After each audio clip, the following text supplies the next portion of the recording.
Hello everyone, मैं शिफाली श्रीवास्तव आप सभी का मेरे इस YouTube channel Geo World with Shifali में स्वागत करती हूँ। तो दोस्तों, आज का जो टॉपिक है वो है continental drift theory by F B. Taylor, जिसको हम लोग महाद्वीपीय विस्थापन परिकल्पना भी कहते हैं। इससे रिलेटेड दो थ्योरी है, एक एफ.बी. टेलर के द्वारा दिया गया है और दूसरा अल्फ्रेड वेगनर के द्वारा दिया गया है। मैक्सिमम लोग कॉन्टिनेंटल ड्रिफ्ट थ्योरी को जानते हैं अल्फ्रेड वेगनर के नाम से, बट ये आपको जानकारी होनी चाहिए कि ये पहला सिद्धांत है जो महाद्वीपीय प्रवाह के बारे में बताता है। दोनों थ्योरी ये बताती है कि आज के डेट में जो 7 महाद्वीप आप लोग देखते हैं वो आज के प्रेजेंट पोजीशन में कैसे आए। पहला कॉन्सेप्ट एफ.डी. टेलर महोदय द्वारा दिया गया था। तो चलिए देखते हैं continental drift theory by F B. Taylor. कुछ हिस्टोरिकल बैकग्राउंड इस थ्योरी से रिलेटेड जो हम लोग देखेंगे वो ये है कि अब्राहम ऑर्टिलस एक फेमस ज्योग्राफर थे, कार्टोग्राफर भी थे, जिन्होंने सबसे पहले बताया, प्रपोज किया कि जितने भी महाद्वीप हैं वो पहले टाइम में, पुराने टाइम में सारे इकट्ठे जुड़े हुए थे, बट आज के डेट में हम लोग इसको अलग अलग देखते हैं। तो याद रखिएगा, अब्राहम ऑर्टिलस ये सबसे पहले प्रपोज किए थे कि continents were joined together before the present day. यही पहले ऐसे पर्सन थे जिन्होंने ज्यामितीय समरूपता बताई थी किसके किसके बीच, अफ्रीका, अमेरिका, यूरोप, इसके बीच। इन्होंने ये बताया कि अगर सारे कॉन्टिनेंट्स को एक साथ मिला दे तो वो बहुत अच्छे से एक दूसरे में फिट कर जाएंगे। दूसरे स्कॉलर आते हैं एंटोनियो स्नाइडर पेलेग्रिनी, जो कि एक फ्रेंच साइंटिस्ट हैं जिन्होंने आइडेंटिफाई किया था नॉर्थ अमेरिका और यूरोप का कोल डिपॉजिट्स। उन्होंने ये बताया था कि ये दोनों कॉन्टिनेंट अगर अच्छे से कनेक्ट, इन दोनों कॉन्टिनेंट को कनेक्ट कर दिया जाए तो इससे ये पता चलता है कि उनके कोल डिपॉजिट्स या फिर जीवाश्म जो प्लांट्स है वहां पे वो सेम है। तो अब आते हैं अगला line, Antonio Snider Pellegrini, Abraham Ortelius, Frank Bursley Taylor, जिसको हम लोग एफ.बी. टेलर भी कहते हैं, और अल्फ्रेड वेगनर, ये सारे जो स्कॉलर्स हैं ये एडवोकेट्स करते हैं कॉन्टिनेंटल ड्रिफ्ट थ्योरी। मतलब कॉन्टिनेंटल ड्रिफ्ट थ्योरी में इन सारे स्कॉलर्स का नाम आता है। Continental drift theory by F B. Taylor. तो एफ.बी. टेलर ने अपने महाद्वीपीय प्रवाह सिद्धांत का प्रतिपादन सन 1908 ईस्वी में किया था, परंतु इसका प्रकाशन 1910 में हुआ था। और टेलर महोदय की जो विचारधारा थी वो यह थी कि जो भी महाद्वीप है या फिर स्थल भाग है उसका क्षैतिज स्थानांतरण के विषय के बारे में बताना था। और टेलर का जो मुख्य उद्देश्य था वो यही था कि टर्शियरी युग में जितने भी मोरदार पर्वत की उत्पत्ति हुई है उसकी व्याख्या करना। तो इस मोरदार पर्वत की उत्पत्ति की व्याख्या करने से ही ये एक आपका जो कॉन्सेप्ट आता है कॉन्टिनेंटल ड्रिफ्ट थ्योरी, वो हमारे सामने आता है, महाद्वीपीय प्रवाह सिद्धांत। ऑब्जर्वेशन, टेलर महोदय के विचार के बारे में बात करेंगे। उनके हिसाब से कुछ टर्शरी फोल्डेड माउंटेन हैं, जो ऐसी पर्वत जो टर्शरी युग में जिसकी उत्पत्ति हुई है उसका अगर हम लोग विस्तार देखेंगे तो वो उत्तर से दक्षिण की तरफ है। जैसे एग्जाम्पल के तौर पे एंडीज और रॉकीज पर्वत। और अगर कुछ पर्वत देखेंगे जैसे आपका हो जाएगा अल्प, कॉकसस, हिमालय, तो इसका जो विस्तार अगर हम लोग देखेंगे तो पश्चिम से पूरब तक है। तो उत्तर से दक्षिण और पश्चिम से पूरब। तो ये जो टेलर के सामने बात आई थी, उनके विचार जो आए थे, ये उनके लिए शायद मुख्य समस्या बन गई थी। और इसी समस्या को सुलझाने के लिए जो टेलर हैं उन्होंने स्थल विस्थापन सिद्धांत दिया था। और इस प्रकार प्रवाह सिद्धांत जो है टेलर का, वो सबसे पहला सिद्धांत माना जाता है। और टेलर ने पहली बार महाद्वीप को ड्रिफ्ट कराया था, प्रवाह करवाया था, ताकि ये एक्सप्लेन कर पाए कि जो भी मोरदार पर्वत है उसकी उत्पत्ति कैसे हुई। और जैसा कि मैंने ये पहले स्लाइड में भी बताया था कि एंटोनियो स्नाइडर जो हैं उन्होंने अपनी विचार सबसे पहले ड्रिफ्ट के बारे में, प्रवाह के बारे में कौन से साल दिए थे, वो 1858 में उन्होंने दिया था अपनी विचारधारा ड्रिफ्ट के बारे में। मैप के थ्रू समझेंगे। आप उत्तरी अमेरिका का मैप यहाँ देख रहे होंगे, तो यहाँ पे जो रॉकीज माउंटेन रेंज है इसकी डायरेक्शन अगर देखें तो उत्तर से दक्षिण की तरफ है। और दक्षिण अमेरिका की अगर हम एंडीज पर्वत देखेंगे तो उसकी भी डायरेक्शन क्या है, उत्तर से दक्षिण की तरफ है। तो एक पॉइंट ये आता है कि उत्तर से दक्षिण दिशा में विस्तार हुआ है एंडीज और रॉकीज पर्वत का, ठीक है। दूसरा पॉइंट आता है कि हमारा भारत में जो हिमालय श्रृंखला है उसकी जो विस्तार है वो वेस्ट टू ईस्ट है, और कॉकसस माउंटेन रेंज जो है उसकी भी विस्तार वेस्ट टू ईस्ट है, और अल्प्स माउंटेन रेंज है उसकी भी विस्तार वेस्ट टू ईस्ट है। तो यही दो डायरेक्शन, यही दो विस्तार, उत्तर से दक्षिण और पश्चिम से पूरब, इसी दो विस्तार की आखिर क्यों ऐसा टर्शरी पीरियड, टर्शरी युग में आखिर क्यों इस तरह पर्वत श्रृंखलाओं का निर्माण हुआ, कुछ उत्तर से दक्षिण और कुछ पूरब से पश्चिम या पश्चिम से पूरब, इसी को सुलझाने के लिए टेलर महोदय ने कॉन्टिनेंटल ड्रिफ्ट थ्योरी का प्रतिपादन किया था। बेसिक अजम्पशंस, जिसको आप लोग अवधारणा भी कह सकते हैं या पूर्वानुमान भी कह सकते हैं या कल्पना भी कह सकते हैं, ठीक है। तो जो टेलर हैं, टेलर महोदय हैं, उन्होंने अपने सिद्धांत का शुभारंभ किस काल में किया? क्रिटेशियस काल में। उनके हिसाब से क्रिटेशियस काल में दो मुख्य स्थल भाग था। सबसे पहला लॉरेशिया जो कि उत्तरी ध्रुव पे था, और दूसरा है गोंडवाना स्थल भाग जो कि दक्षिणी ध्रुव पे था। ये उनका पहली अवधारणा थी या पहली कल्पना थी। दूसरी कल्पना ये थी कि जो कॉन्टिनेंट है, जो महाद्वीप है, वो सियाल के बने हुए हैं। सियाल के बने हुए मतलब सीमा और एल्युमिनियम के बने हुए हैं, जो कि किस पे तैर रहे हैं? वो सीमा पे तैर रहे हैं। सीमा मतलब सिलिका और मैग्नीशियम, ठीक है। तो उन्होंने ये कल्पना की कि महाद्वीपीय भाग सियाल के बने होते हैं तथा सागरों में उन सियाल की पूर्णतः अभाव होती है। इसीलिए जो सियाल होते हैं वो किस पे तैरते हैं? वो किस पे फ्लोट करते हैं? सीमा पे फ्लोट करते हैं। ये इनकी दो अवधारणा थी। यहाँ आप मैप के थ्रू देख सकते हैं कि किस प्रकार दो स्थल की बात की गई थी। सबसे पहला जो लॉरेशिया है वो उत्तरी ध्रुव के पास है, और दूसरा जो है गोंडवाना लैंड वो आपका दक्षिणी ध्रुव के पास है।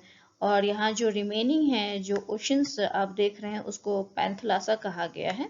और जैसा कि आप सभी जानते होंगे कि पहले ये लॉरेशिया और गोंडवाना दोनों एक ही साथ ही यूनाइटेड थे। फिर कुछ समय के बाद इन दोनों में विखंडन होता है और तथित सागर का निर्माण होता है, और ये जो भूभाग है वो दो पार्ट्स में बंटते हैं। लॉरेशिया में अगर बात करें तो उत्तरी अमेरिका, यूरेशिया जो है वो स्थल आएंगे, और गोंडवाना की बात करें तो उसमें दक्षिण America, Africa, India, Antarctica, Australia आते हैं। और जितने भी पानी वाले भाग हैं, जो ओशियंस हैं, उनको पैंथलासा कहा गया था। According to Taylor, continents were displaced in two ways. Taylor महोदय के हिसाब से जो महाद्वीप का जो विस्थापन हुआ है वो दो प्रकार से हुआ है। सबसे पहला इक्वेटरवर्ड मूवमेंट और दूसरा है वेस्टवर्ड मूवमेंट। इक्वेटरवर्ड मूवमेंट मतलब विषुवतीय रेखा के आसपास, और वेस्टवर्ड मूवमेंट मतलब पश्चिम की ओर। तो इक्वेटरवर्ड जो मूवमेंट हुआ, जो विषुवतीय रेखा के समीप मूवमेंट हुआ, विस्थापन हुआ, उससे किसका निर्माण होता है? पूरब से पश्चिम जितने भी मुर्दार पर्वत हैं जैसे हिमालयस, एल्प्स, उनका निर्माण होता है इक्वेटरवर्ड मूवमेंट से। विषुवतीय रेखा के आसपास जो मूवमेंट हुआ उनसे। दूसरा मूवमेंट जो आता है वो है आपका वेस्टवर्ड मतलब पश्चिम की तरफ मूवमेंट।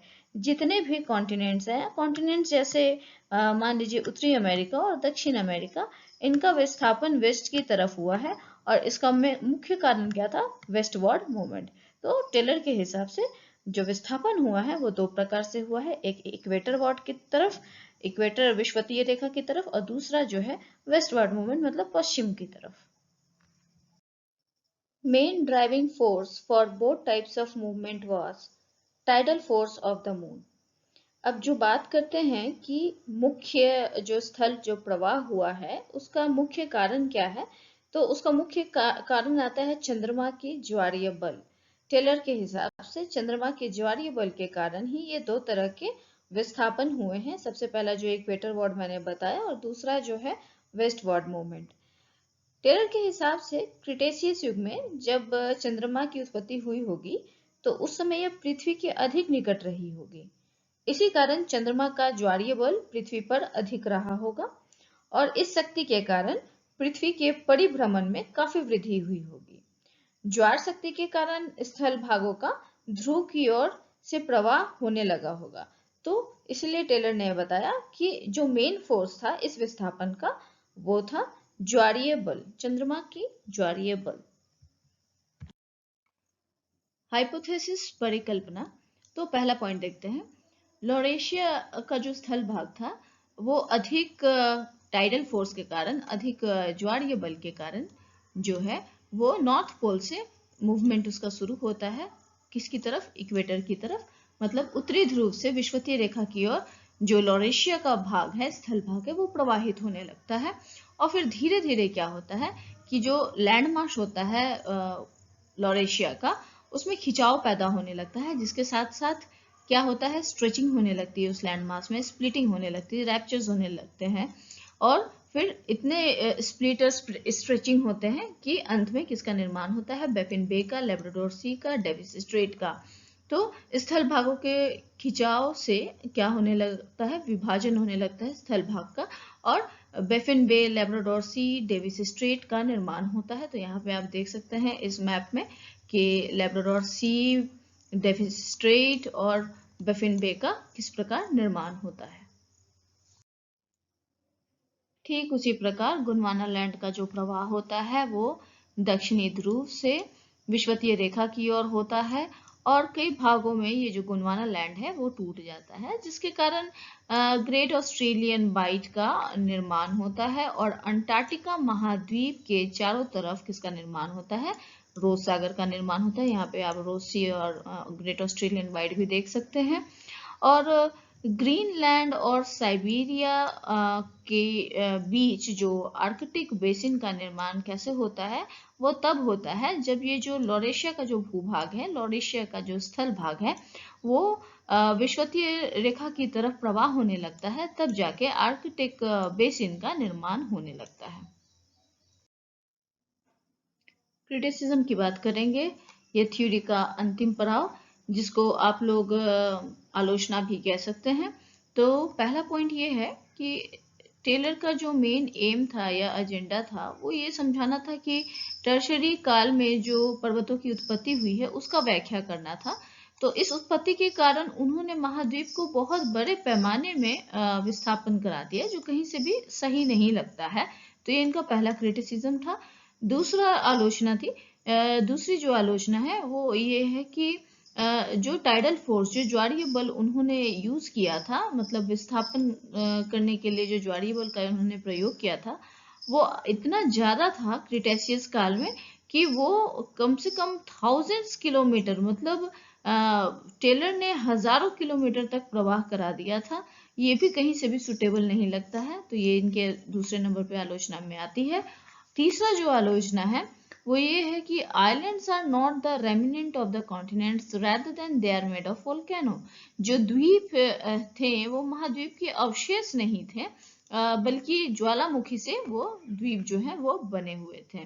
चौथा पॉइंट ये आता है कि अगर जो टाइडल फोर्स है, जो ज्वारीय बल है, वो इतना ज्यादा ही था उस समय पृथ्वी के नजदीक होने के कारण चंद्रमा का, तो वो एक समय ऐसा भी आता कि वो पृथ्वी के परिभ्रमण पर रोक का काम कर सकती थी, और तथा 1 वर्ष के भीतर ही पृथ्वी का परिभ्रमण जो था वो बंद हो जाता। अगर इस तरह की बात होती, टाइडल फोर्स इतनी स्ट्रांग होती, तो ज्वारीय बल इतनी स्ट्रांग होती, तो पृथ्वी का परिभ्रमण भी 1 साल के भीतर बंद हो जाता।